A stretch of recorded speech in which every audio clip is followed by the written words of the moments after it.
Welcome back to the Engel & Volker's Bluffton Property Lounge. We're on location today with Bluffton's wonderful and fantastic mayor, Lisa Sulka, and we have a very special feature for you today. So to continue the conversation where we left off, we were really talking about the development, and we talked a lot about that big picture, where we started and where we're going, and how there's a lot in between there. So where are we on that spectrum? Where do we fall as far as the actual timing within that plan? Right. We are, I think we're at about a 20-year build out. Okay. And I think from the 90s to the early 2000s, it's really starting about 2006, I would say, begins the 20-year, 30-year build out. Right. And we're really in a hot spot right now. People want to live in Bluffton. Our average age is 34.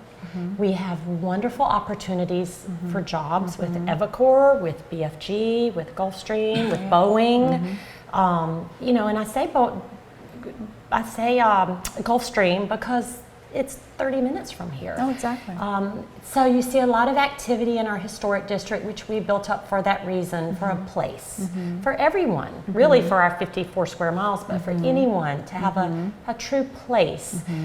We're not doing it to make us the tourist destination of the East Coast. Right. We really believe build a place for your residents. People will find you, and we welcome those day visitors. I think we're right on track. We're doing a lot of work on our capital projects this year.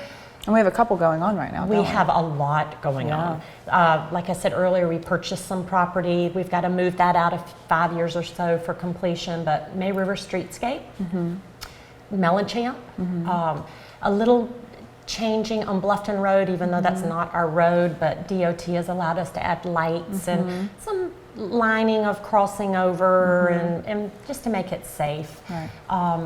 The Buckwalter Place, going outside of our square mile, is being developed. And that's substantial. Wonderful. Yes. And that is really more of where you're going to see a lot more of our young crowd, I think. I think it's going to be a real calling card for another small village. So when we get all these projects done, and our next strategic plan, I think we're going to look for the next big vision. What is it? We need to always keep moving and not stop. So, what will be the next 5-year plan for capital projects? We're doing sewer installation on the areas that need it. We're always focused on the river. Going back to our streetscape projects, that's going to add just Melanchamp, just behind here. There are some existing spaces we're going to link up to. When we get the sidewalks and the lighting on Gothey Road, we'll have 180 spots. 50 of those are existing, but no one uses it right now because no one wants to walk in the gullies. So we'll have sidewalks. We're taking over Melanchamp. We're redoing the parking. On May River Road, there'll be another 50 spaces. The park we bought next to Dubose Park will add another 50 or 60 spaces. And then we're going to start looking at we're looking at the parking on Calhoun Street. We still have Bridge Street.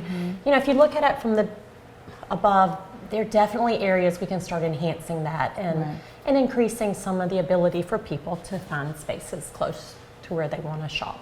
Exactly. And I think that a couple of things that you've touched on over this piece so far really come together here as far as the walkability of an area, and as the as the population grows, you may not be able to park right in front of the store that you're going to, but how many walkable areas that are growing can you do that in? That's why they're walkable, right? So our demographic is 34 years old is our average age here in Bluffton, and a city block is not a big deal. And I think that there's a lot of a paradigm shift that's going to have to happen because you feel like everything is so close by. Right. But really, in fact, if you park one street over, you'll have no trouble. And I know that that's, I'm saying something that will make a lot of people a little bit, fuzzy right now, but that's the case. I am within that demographic personally, and I know that if I have to park on 46, it's really not that big of a deal. And I think that it's just a little bit of a paradigm shift. It's education. And, we live in, well, when I moved here, you only lived in historic Bluffton. So I didn't have the luxury of what people have now. But we walk to town when we want to go out. And I'm a 5-minute walk.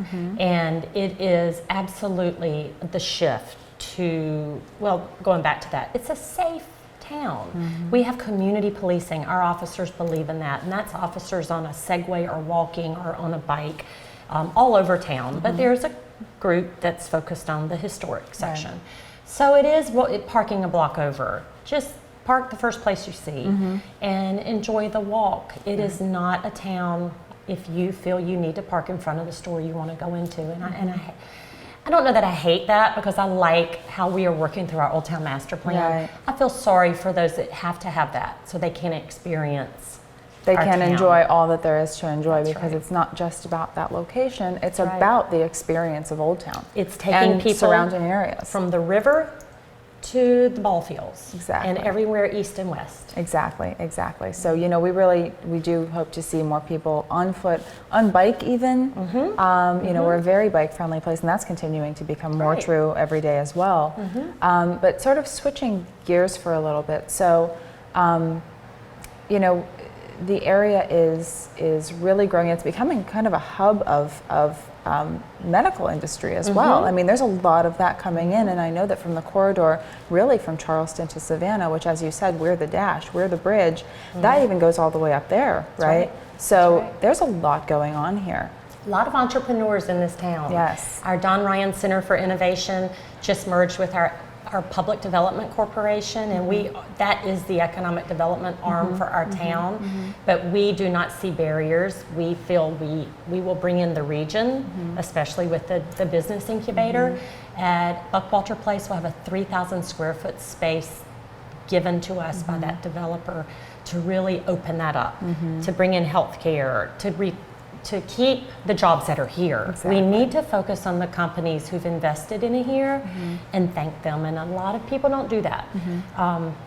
So to keep them here, to expand, Right. and then to bring in new companies. So, you know, when our average age is 34 and we have 6 elementary schools and 3 middle schools and 2 high schools, that population Several needs of to which are brand new. brand new. Yes. And they're filling up. You need to keep them here. Yes. So I think a role as a town is to continue to work to provide opportunities. Right. And it'll be interesting to see over the next year and a half when Buckwalter Place is built out and we have that Don Ryan Center working with the county on their economic development corporation. And we just always have to, quality of life, focus on that, jobs, Yes. you know, and the health of our residents. Exactly. So. Exactly. And, you know, to sort of take a turn, because it's something that I think is really important to discuss. We're talking about a lot of positive things, and the quality of life here is just unbelievable. I mean, you know, my husband and I came here for the exact same reason. We knew this place was on its way up, and even in the years that we've been here, that growth has just been unbelievable. Right. But it also comes with potential downside sometimes, rarely, and that is weather.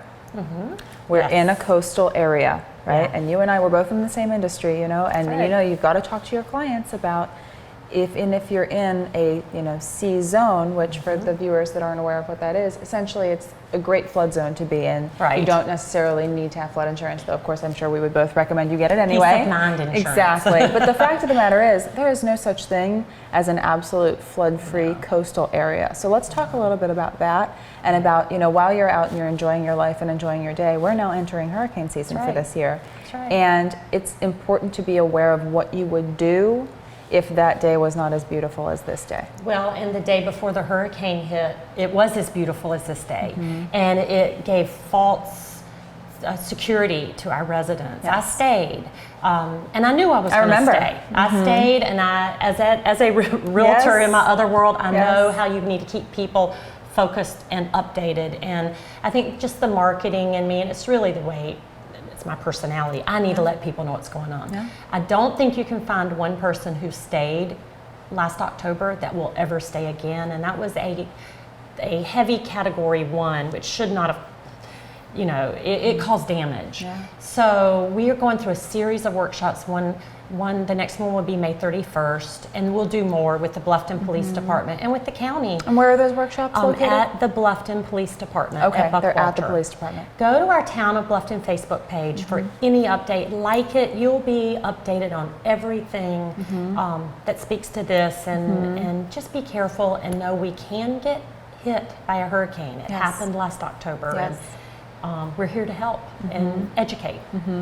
And being aware and of what can happen, I think is very important for people. And as you said, nobody, in my experience as well, nobody that did stay would do so again. No. And like you said, it was not as strong when it hit as everybody thought it was going to be. So that's just a little bit of a taste. But I really appreciate your time coming on here. It was so fun to talk about Bluffton and what's going on. I know we're both so excited about what's going on here and cannot wait to see as it progresses and continues. So Mayor Sulka, so appreciate your time. Anytime, anytime. Thank you. This has been a very special feature with the Town of Bluffton's Mayor, Lisa Sulka. For more information on this and other news, like us on Facebook and follow us on Twitter at WHHI-TV. From all of us here at WHHI, thank you for inviting us into your home today. I'm Daniela Squiccaro, and I'll see you around Bluffton.